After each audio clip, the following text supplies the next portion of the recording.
So they're saying I grew up with just my mom, huh? That must have been really tough. They're saying our home wasn't good enough for their son to marry into. Right now, I'm sitting here with my fiance's parents, and they're saying some really mean things to me. They're not just making fun of me, they're making fun of my mom too. They're a terrible family. I'm not going to agree to marry their son. I'll show them what it feels like and say no to their proposal. They deserve to feel really bad about how they're acting. My name is Emma, and I'm 27 years old. It's just me and my mom in our family. My dad died in an accident when I was little, leaving us alone. When my dad passed away, my mom didn't cry. She always smiled, even though I was crying a lot. My mom worked really hard so I could go to university and study law. Now I work for a big company and stay really busy. My fiancé, Michael, is 30 years old, 3 years older than me. He asked me to marry him after we'd been together for a year and a half. He asked me out after we met at work, and I said yes because I wanted to make my mom happy, even though I thought it might be too soon. Today we're going to meet his parents to talk about our wedding. I'm so nervous. Do I look okay? Don't worry, Emma. You always stress too much. But Michael, you mentioned your parents are quite important. They're considered wealthy. It's more about my granddad, though. He was quite successful. Yeah, his folks are what you call rich. His granddad did well as a business person and left a lot of money when he died. It seems like his dad is living off that money. Do you think they'll be okay with it? I picked this gift from a fancy store, but do you think they'll appreciate it? It's okay, it's okay. What matters is that we brought a gift. Gosh, I'm really anxious, you know. He's just going back to his parents' house. So he's calmer than me. I'm so nervous, it feels like my heart might leap out of my mouth. Try to be a bit more serious. This is a formal meeting to tell them about our wedding. As I started to get annoyed by his relaxed attitude, I saw a huge mansion that took my breath away. It's huge, just like I thought. When I quietly said that, he chuckled proudly. Granddad was quite something. Dad and everyone else are waiting. Let's go in fast. As we stepped into the entrance together, the big door opened by itself and his parents welcomed us. Hello, you're Emma, right? Our son has told us about you. It's a pleasure to meet you. I'm Michael's mother. Yes, nice to meet you. I'm Emma. You're so sweet. Please come in. I'll prepare some tea. His mom was calm and smiling the whole time, which helped me relax a bit. His dad was also friendly. So you work with Michael, huh, Emma? That's impressive. A woman working at that company. Thank you. The term a woman bothered me a bit, but I took it as a compliment and replied politely. However, as the conversation went on, I started to feel more and more uncomfortable. Well, deciding to marry Michael takes courage, Emma. Huh? What do you mean? Michael's parents, in other words, us, were wealthy. Normally, someone might feel intimidated by the difference in status and be hesitant about marriage, you know. Yeah, some people might feel that way. Michael's dad seemed to think they were quite special and didn't hesitate to talk about their status. Michael's mom, who had been calm before, started to show her true colors as the conversation went on. Well, my family wasn't really rich, but as you can see, and pardon me for saying this, I'm quite attractive.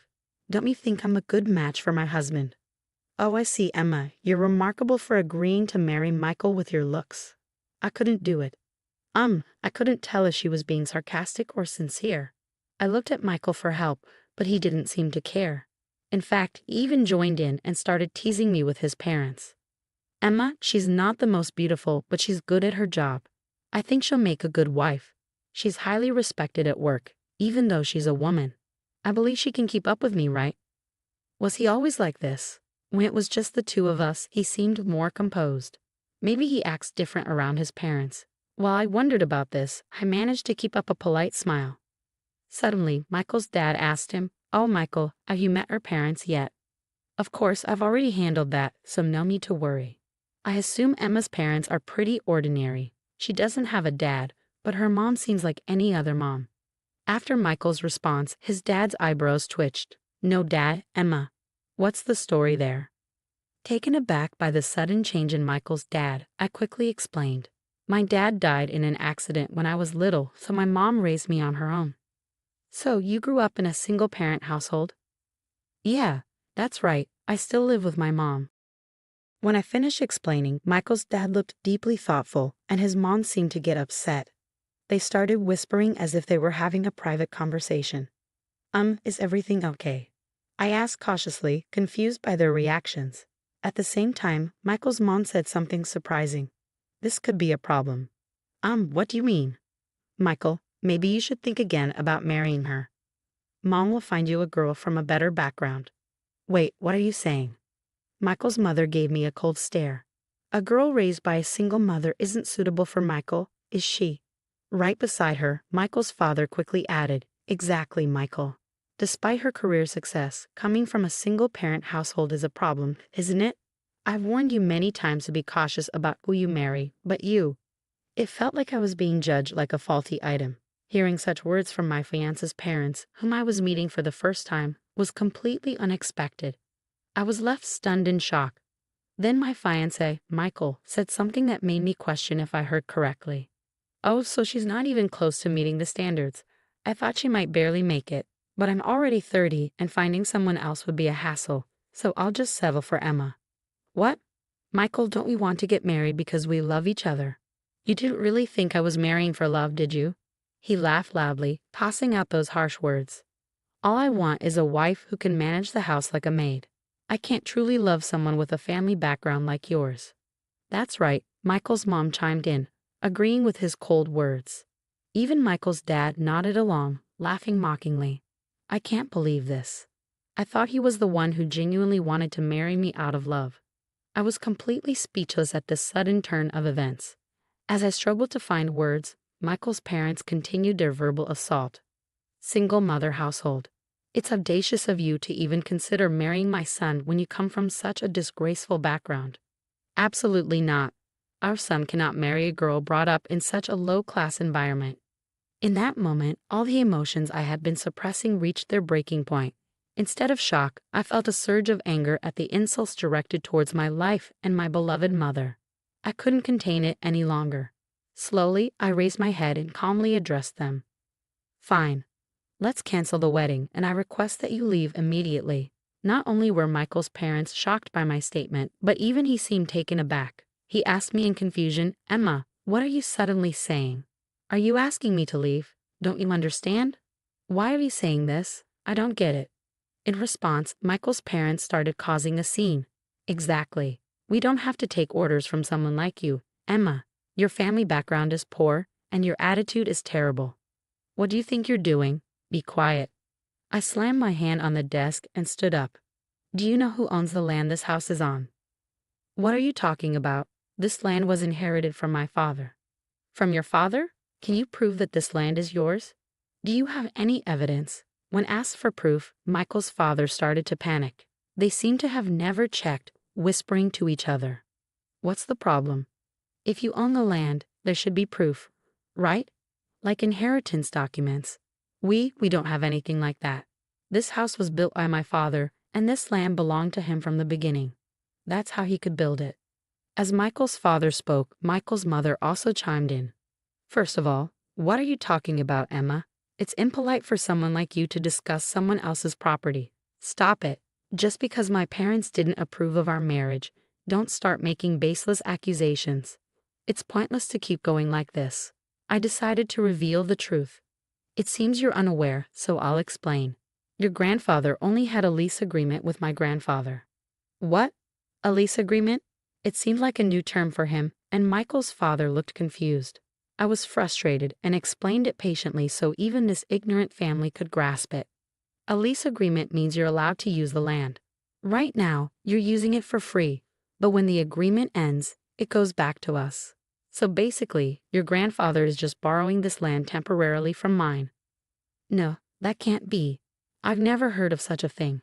You're lying." "Are you calling me a liar? That's not true, and we have the contract to prove it. We've already checked its validity." Michael's father was stunned and flustered by this unexpected truth. "No, it can't be true. You're just making it up. You come from a single-parent family and your dad passed away." "That doesn't matter. My mom's dad owned a lot of land and lent it to many people. We've been able to live thanks to his support." "You own that much land?" Yeah, I studied law in college, so my mom and I were looking into our land leases. That's when we found out that this place where you live is also owned by my grandfather. Do you get it now? The three of them were shocked and speechless. They were struggling to understand their situation, but I explained it anyway. Considering this, could you please leave this land soon? According to the contract, the free rental period ended a while ago. I believe my mom sent you a notice beforehand. A notice? No, we never got anything right, Mom. Michael's father looked to his mom for confirmation, but she replied with a pale face. I did notice an envelope coming every month, but I didn't really understand what it was for, so I thought it was junk mail and threw it away. Could that be it? That was the notice, I said with a smile. We've been sending notices for over 2 years now. What will you do? Pay 2 years worth of land rent or leave? You need to decide. Wait, hold on. You can't just spring this on us out of nowhere. Out of nowhere? We've been asking you to do something for a while now. Please make a decision, Michael's father begged desperately, kneeling down. We've been facing huge losses in the stock market recently, and our assets are minimal. We were counting on Michael's support from now on. But there was no room for leniency anymore. I had planned to settle things amicably if the marriage was decided and if I received an apology about the notices. But since you've insulted my mother, I've had enough. I'm sorry, but I can't let you continue to stay on this land for free. With that refusal, Michael's parents started to tremble. Even Michael, who had been calm until then, began to change his attitude as if it were the right moment. Hey, Emma, can't you stop this now? I'm going to marry you, so please. What are you saying now? So what? Let's just forget about this. If we get married, there won't be any issues with the land, right? Right? Is this guy for real? I can't imagine marrying someone so disrespectful. At this point, I don't need a man who insults his fiancé alongside his parents. I'm sorry, but I have to decline. I refuse to become part of a family with such a conceited man like you and your knave parents. At my words, he looked like he was on the verge of tears. Please forgive me. What happened next doesn't need much explanation. Despite boasting about their wealth, his parents were actually struggling financially. They couldn't even afford to pay the land tax for 2 years upfront, revealing their true financial situation. Eventually, they had to leave their land, sell their grandfather's pride and joy, the house, to cover the overdue taxes. They tried to maintain their lifestyle for a while, but it seems their money dried up quickly. Now they're living in a small apartment as a family of 3. Word about the whole ordeal spread quickly within the company, and he lost his reputation. However, his parents rely on his income, so it seems he's stuck. Sometimes I receive romantic emails from him, but I never reply. I have no feelings for him whatsoever, and I doubt I'll ever trust him again. He's become the subject of gossip at the company, and I secretly hope he continues to struggle in his tough situation.